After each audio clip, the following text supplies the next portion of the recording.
Good morning, everyone. I am Nisha, Department of Commerce, Government College, Narnond, Hisar. Today, my topic for presentation is recruitment. सबसे पहले हम पढ़ते हैं कि recruitment होता क्या है। After human resource planning decide करने के बाद कि हमें कितने नंबर ऑफ़ वर्कर्स की ज़रूरत है और किस किस तरह की स्किल उन एम्प्लॉयज़ के अंदर होनी चाहिए, हम रिक्रूटमेंट के स्टेप पर आते हैं। रिक्रूटमेंट एक ऐसी प्रोसेस है जो किससे रिलेटेड है, finding and attracting people applicant for the employment, कि हमें डिसाइड करने के बाद कि कितने नंबर ऑफ़ वर्कर की ज़रूरत है और किस तरह के लोगों की हमें ज़रूरत है।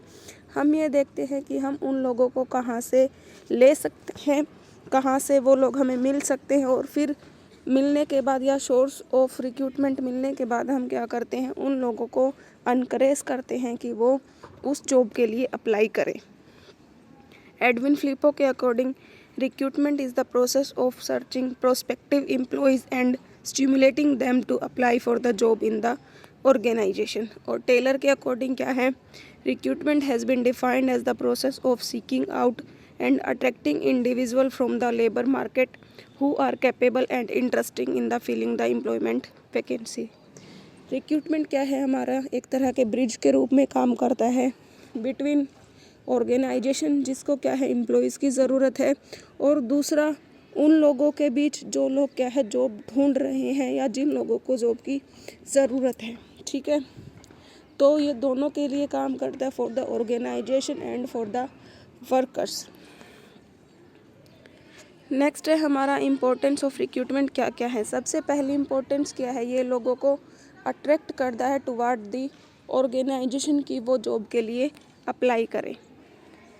सेकंड है हमारा determine present and future requirement of the organisation, की हम बहुत सारी एप्लीकेंट इसके थ्रू हम मंगवाते हैं, जितने लोगों की हमें आज ज़रूरत है हम आज उनको काम पे रख लेते हैं, और इन फ्यूचर जब हमें ज़्यादा लोगों की ज़रूरत है हम उन एप्लीकेंट्स में से उन लोगों को बुला सकते हैं। तीसरा है create a pool of candidate at the low cost. Pool मतलब ग्रुप, यानी कि इसके अंदर हम डिफरेंट नंबर ऑफ पीपल से क्या मंगवाते हैं, एप्लीकेशंस मंगवाते हैं, तो हमारे पास क्या होता है, एक पूल क्रिएट हो जाता है नंबर ऑफ कैंडिडेट का। Begin identifying and preparing potential applicant who will be appropriate candidate. और रिक्रूटमेंट हमारी किसके साथ शुरू होगी, आइडेंटिफाइंग, यानी कि उन लोगों को पहचानने से रिलेटेड और उनमें पोटेंशियल को से रिलेटेड, कि जो लोग क्या होंगे हमारे ऑर्गेनाइजेशन के लिए अप्रोप्रिएट होंगे या बेस्ट कैंडिडेट होंगे। उसके बाद है कौन कौन से फैक्टर हैं जो रिक्रूटमेंट को इफ़ेक्ट करते हैं। सबसे पहला क्या है, साइज़ ऑफ द बिजनेस, की हमारी ऑर्गेनाइजेशन बड़ी है या छोटी है। छोटी ऑर्गेनाइजेशन के अंदर क्या होगा कि हमें कम लोगों की ज़रूरत होगी, तो हम उनको क्या कर सकते हैं, आसपास के एरिया से ही ले सकते हैं। लेकिन अगर हमारी बड़ी ऑर्गेनाइजेशन है और डिफरेंट टाइप ऑफ एक्टिविटीज़ के अंदर परफॉर्म की जाती है, तो हमें अलग अलग तरह के लोगों की ज़रूरत होगी। इसके लिए जो हमारा एरिया ऑफ रिक्रूटमेंट है वो भी क्या होगा, लार्ज होगा। उसके बाद क्या है, employment condition in the locality of the recruitment, की जहाँ पर हमारी ऑर्गेनाइजेशन है वहाँ पर एम्प्लॉयमेंट की कंडीशन क्या क्या है, कि उनको किस वेज रेट से प्रोवाइड किया जाता है, वहाँ की यूनियन कैसी है। उसके बाद क्या है, the past recruitment policy of organisation, यानी कि ऑर्गेनाइजेशन का रिक्रूटमेंट से रिलेटेड क्या एक्सपीरियंस है, कि वो कहाँ से लोगों को हायर करना पसंद करती है, कॉलेज कैंपस के थ्रू या ट्रांसफ़र और प्रमोशंस के थ्रू।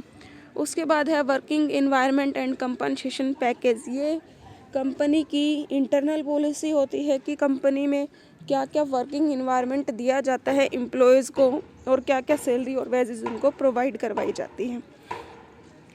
नेक्स्ट पॉइंट है हमारा the rate of the growth of organisation, future cultural legal economic factor, की जो हमारी ऑर्गेनाइजेशन है उसके ग्रोथ के क्या चांसेस है, कि फ्यूचर में वो एक्सपेंड करना चाहती है, अपना बिजनेस डाइवर्सिफाई करना चाहती है या उसको कम करना चाहती है, तो ये किसको इफ़ेक्ट करेगा, हमारे नंबर ऑफ़ पीपल को।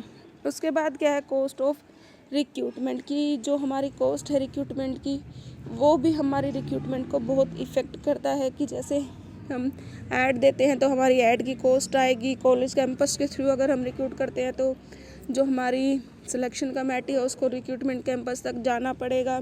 और अगर हम एडवर्टाइजिंग एजेंसीज़ की हेल्प लेते हैं या जो एम्प्लॉयमेंट एजेंसीज़ हैं उनकी हेल्प लेते हैं तो बीच में उनका क्या है, कमीशन पे करना पड़ता है। इस तरह से ये हमारे बहुत सारे फैक्टर हैं जो हमारे रिक्रूटमेंट पॉलिसी को इफ़ेक्ट करते हैं।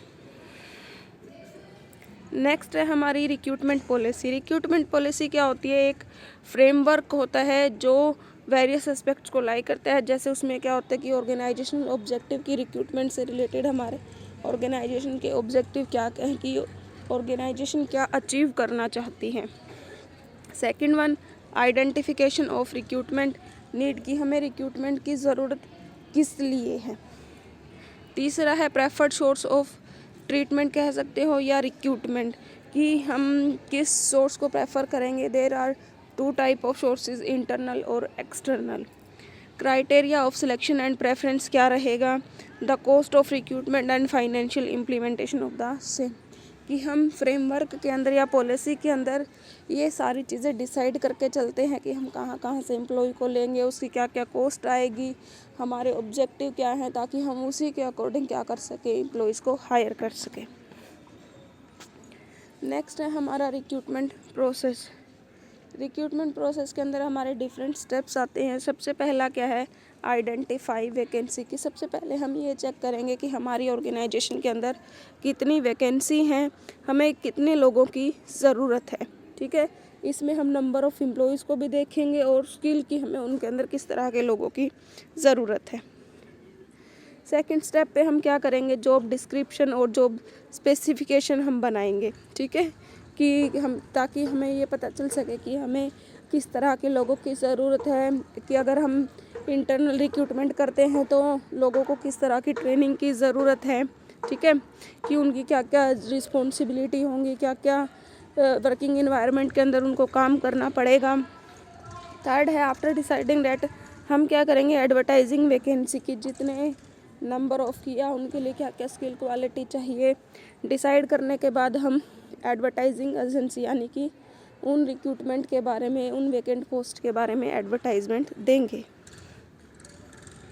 उसके बाद क्या है, मैनेजिंग रिस्पॉन्स की। इस स्टेप पे क्या किया जाएगा कि जितने भी एप्लीकेशन देंगे उनको कलेक्ट किया जाएगा। उसके बाद क्या किया जाएगा, उन एप्लीकेशंस को शॉर्ट लिस्ट किया जाएगा जो कंपनी की नीड्स के अकॉर्डिंग मैच करती हूँ। ठीक है, after preparing the short list जो सिलेक्टेड कैंडिडेट्स हैं उनका क्या किया जाएगा, इंटरव्यू कंडक्ट किया जाएगा। ठीक है, और conducting the interview and decision making last step है हमारा कि उनके साथ पूरी बातचीत के बाद कि उनमें वो क्वालिटी है या नहीं है, उन कैंडिडेट को क्या किया जाएगा, सिलेक्ट किया जाएगा। उसके बाद है हमारा सोर्सेज ऑफ रिक्रूटमेंट कि हम कहाँ कहाँ से रिक्रूटमेंट कर सकते हैं। हमारे मेनली 2 तरह के हैं सोर्सेज, इंटरनल और एक्सटर्नल। इंटरनल सोर्सेज क्या हैं या इंटरनल रिक्रूटमेंट क्या है, ये विद इन द ऑर्गेनाइजेशन किया जाता है। It include the candidate who are already on the payroll of the organisation कि जो पहले से ही क्या कर रहे हैं, ऑर्गेनाइजेशन के अंदर काम कर रहे हैं। इसका बेनिफिट क्या होगा कि कंपनी पहले से ही उन एम्प्लॉयज़ के साथ अवेयर होगी कि वो अच्छे तरीके से काम कर रहे हैं या नहीं कर रहे। इंटरनल रिक्रूटमेंट की कॉस्ट भी हमारी कम आती है और एक्सपीरियंस भी अच्छा रहता है। इसमें हम ट्रांसफ़र और प्रमोशन को इंक्लूड करते हैं। ट्रांसफ़र क्या होता है कि एम्प्लॉय को एक डिपार्टमेंट से दूसरे डिपार्टमेंट तक मूव करना। ठीक है, और या इनमें भी हो सकता है उसको सेम डिपार्टमेंट के अंदर ही क्या एक पोस्ट से दूसरी पोस्ट पर पहुंचा दिया जाता है या उसकी शिफ्ट चेंज कर दी जाती हैं। ठीक है, उसके बाद है हमारा प्रमोशन। प्रमोशन के अंदर क्या है, shifting an employee to the upper position यानी कि उसको क्या है, हायर पोजीशन के अंदर लगाया जाता है। दूसरा है हमारा एक्सटर्नल सोर्स कि ये कंपनी रिक्रूटमेंट कहाँ से करती है, आउटसाइड द ऑर्गेनाइजेशन। इसका लॉस क्या है, इंटरनल का सोर्स क्या था कि डिसएडवांटेजेस क्या थी कि ये जो न्यू एप्लीकेंट है या जो आउटसाइड हमारी क्वालिटी ऑफ एम्प्लॉयज़ है उसको कम करती है कि वो लोग अप्लाई नहीं कर पाते ऑर्गेनाइजेशन के अंदर। लेकिन हमारा इसका बेनिफिट है एक्सटर्नल सोर्स का कि जो हमारे बेस्ट एप्लीकेंट्स है या आउटसाइड द ऑर्गेनाइजेशन वो भी क्या कर सकते हैं, उनके लिए अप्लाई कर सकते हैं। ये इंक्लूड करती है एडवर्टाइजमेंट को। कंपनी क्या करती है, एडवर्टाइजमेंट देती है न्यूज़पेपर के अंदर कि लोग क्या कर सकते हैं, उन पोजीशंस के लिए या उन वैकेंसीज़ के लिए अप्लाई कर सकते हैं। एम्प्लॉयमेंट एजेंसीज, कंपनी एक मीडिएटर की हेल्प लेती है। एम्प्लॉयमेंट एजेंसीज के पास क्या होता है कि बहुत सारे लोग एप्लीकेशन देते हैं और फिर कंपनी को जो बेस्ट सूटेबल लगता है, कंपनी उनमें से क्या है अपनी ऑर्गेनाइजेशन के लिए सेलेक्ट कर सकती है। उसके बाद क्या है, डेप्यूटेशन। डेप्यूटेशन का क्या मतलब है कि एक कंपनी से कुछ टाइम पीरियड के लिए एम्प्लॉयज़ को दूसरी ऑर्गेनाइजेशन के अंदर शिफ्ट किया जाता है। उसके बाद है हमारा ऑन द कैंपस रिक्रूटमेंट।